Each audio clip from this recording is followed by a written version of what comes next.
Welcome to our deep dive into Roman Colchester.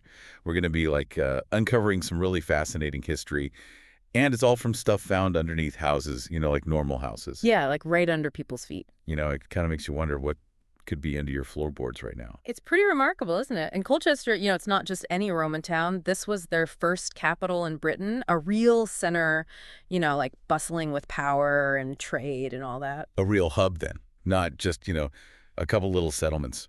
But I was reading about Boudicca's revolt in 61 AD. Oh, yeah. Talk about dramatics. Do you think maybe the fear and all the chaos from that event could be connected to some of the things that archaeologists are finding now? Oh, absolutely. Imagine you're a wealthy Roman citizen, you're living in Colchester, and all of a sudden you hear Boudicca's forces are coming. What do? You got to protect your valuables quick. And that kind of leads us to this really cool discovery. They found this hidden jewelry hoard under an old supermarket. Okay, I got to hear about this. Was it like a pirate chest? Full of gold and jewels and stuff? Well, not exactly a pirate's chest, but pretty close. The archaeologists were finishing up their dig. They were almost going to leave. Oh, no. Right. And then, bam, they find this incredible collection. 3 beautiful gold armlets, a silver chain necklace, bracelets, coins. They even found a little jewelry box. It still had earrings and rings inside. Wow, that's amazing. It must belong to someone really important to have all that fancy stuff. It reminds me of those stories about families burying their silver, during a war. Exactly. This wasn't just some random stuff. It shows us how wealthy the owner was and how desperate they were to protect it, when Boudica attacked.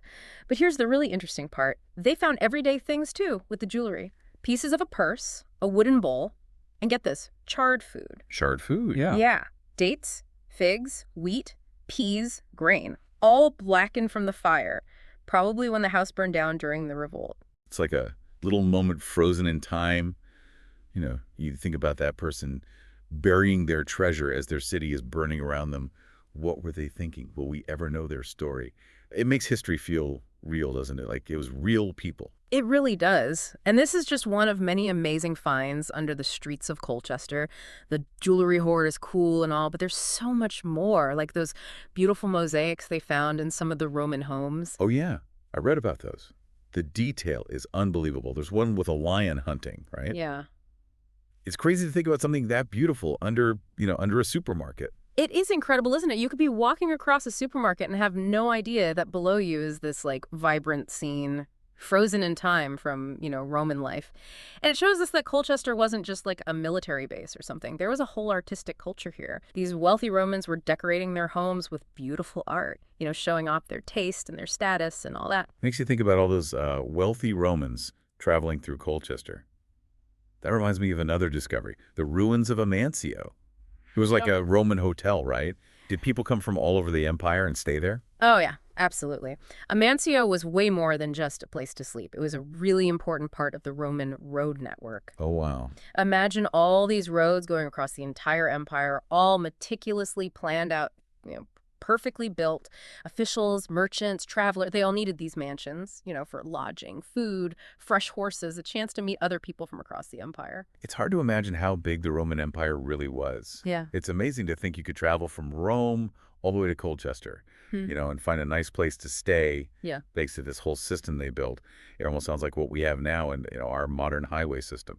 It's a great comparison. The Romans, they were masters at planning and engineering. And it wasn't just roads and hotels. They built really sophisticated water systems and sanitation systems. In fact, archaeologists found parts of a Roman drainage system right under Colchester streets. So they didn't just build fancy villas and artwork. They were thinking about the practical stuff, too. Makes you wonder, how much we learned from those Roman engineers. Do we still use any of their techniques today when we plan cities? More than you might think. A lot of the principles they developed for water management, road construction, even making concrete, we still use them today. They were so innovative for their time, and their legacy is still impacting our world in subtle ways we don't even realize. It's amazing how something like a drainage system can tell us so much about how the Romans lived and thought. Exactly. Every little artifact, every structure, every layer of soil, it tells us a story. And as we keep digging under Colchester, we're getting a much clearer picture of what life was like in Roman Britain, but there's still so much more to find. I can't wait to dive into more of these discoveries. And it wasn't all just, everyday life. They also had grand spectacles. Think like chariot racing, roaring crowds, the thrill of competition, and all that was happening right in the heart of Roman Colchester. Wait, are you talking about the Roman circus? The one they found at the grammar school? Not the grammar school, actually. That's where they found a temple tomb. We'll talk about that later. But yeah, I'm talking about the Roman circus, the only one they found in all of Britain. Just imagine this huge structure. Thousands of people all gathered to watch these crazy chariot races. Wow, the only one in Britain. That's huge. I always thought of Roman entertainment as like, gladiators or plays and stuff. Chariot racing feels almost modern, like something you'd see on TV today. Yeah, it is a fascinating connection, isn't it? And you're right, chariot racing was super popular across the entire Roman Empire. And it wasn't just about the races. The circus was like a social hub, a place where people from all different walks of life, could come together and cheer for their favorite teams and charioteers. So kind of like going to a football game today.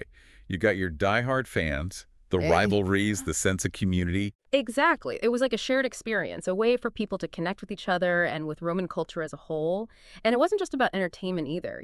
Emperors would often sponsor the races and give out prizes to the crowd. It was a way for them to flex their power and generosity.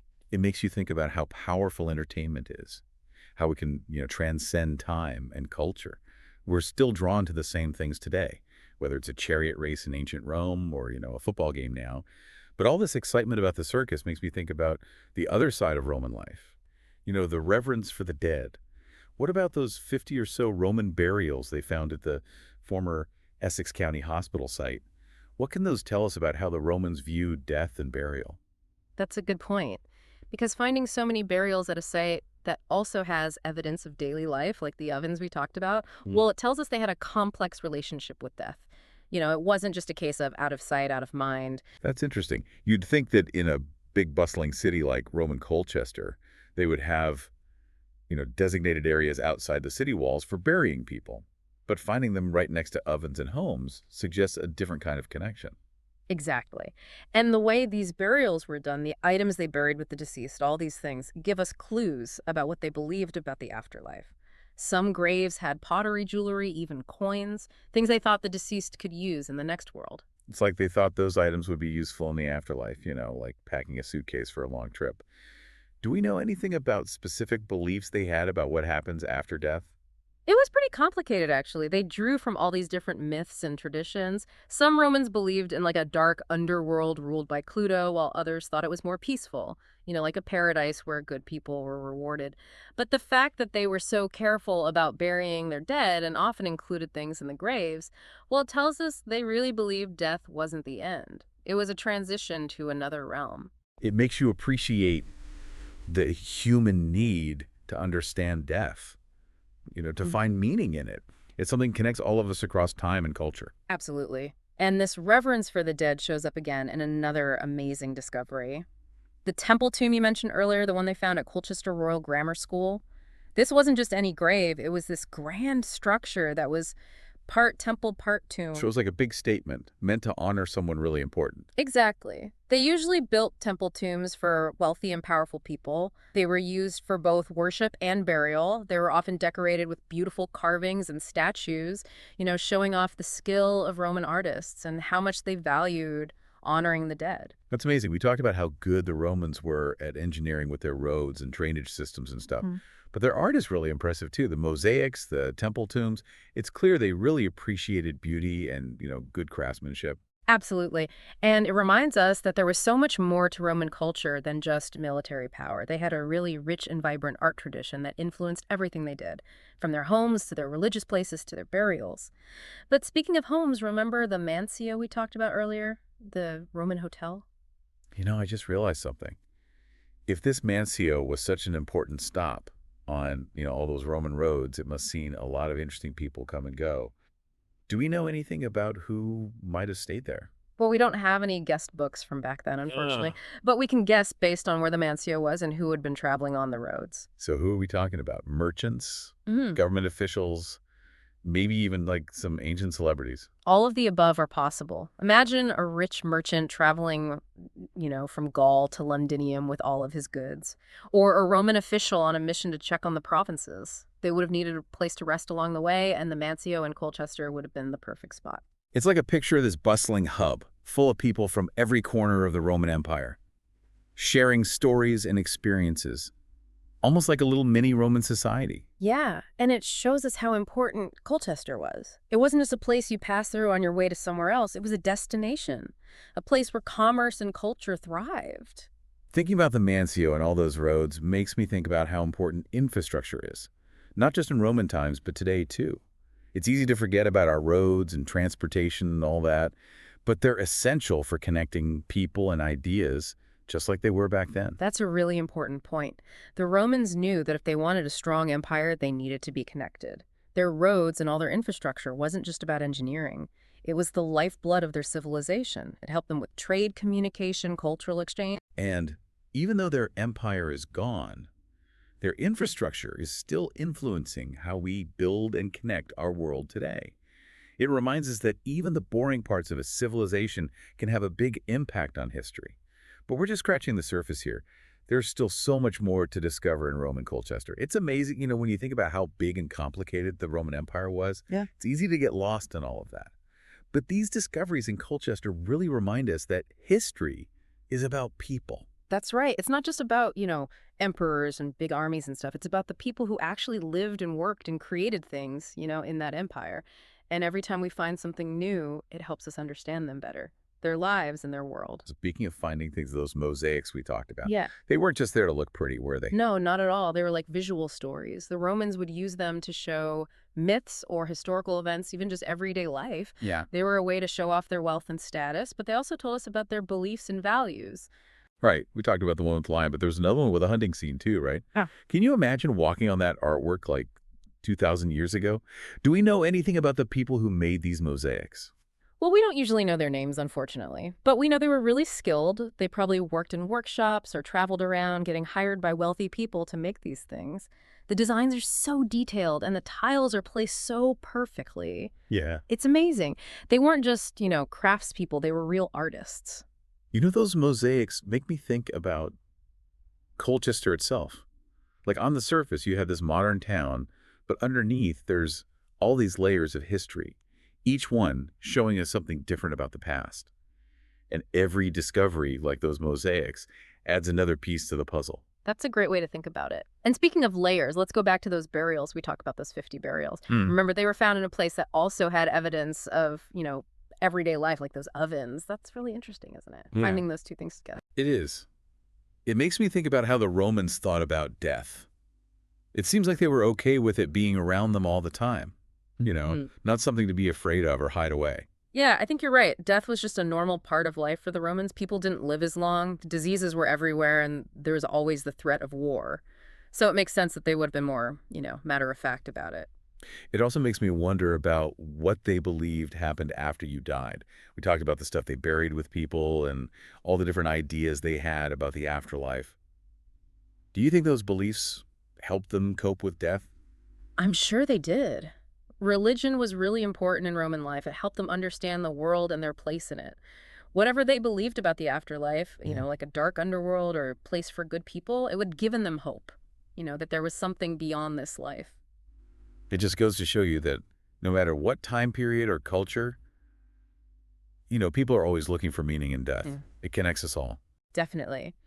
And even though we'll probably never completely understand their religious beliefs, these discoveries give us a little window into their spiritual lives, the people who lived in Roman Colchester. It's incredible how much we can learn from these little pieces of the past. Yeah. But wow, we've covered a lot. We talked about the hidden jewelry and the chariot racing arena and those ovens and even those fancy temple tombs. What do you think is the most important thing we've learned from all these discoveries in Colchester? I think the biggest thing for me is realizing that the Roman Empire wasn't just, this big scary thing from the past. It was made up of people just like us, people with hopes and dreams and fears and beliefs. These discoveries make them feel real. They remind us that they were real people who lived and loved and left their mark on the world. That's a good point. And it's a good reminder that history isn't just about dates and battles. It's about understanding the people who came before us and what they left behind. And sometimes we find those things in the strangest places, like under a supermarket or a school, or just hidden below the streets. Who knows what else is out there waiting to be found? Not just in Colchester, but everywhere. Makes you think, doesn't it? This has been an amazing deep dive. Thanks for coming along with us as we explored Roman Colchester. And who knows, maybe this will inspire you to look around a little closer. You never know what piece of history might be right under your feet.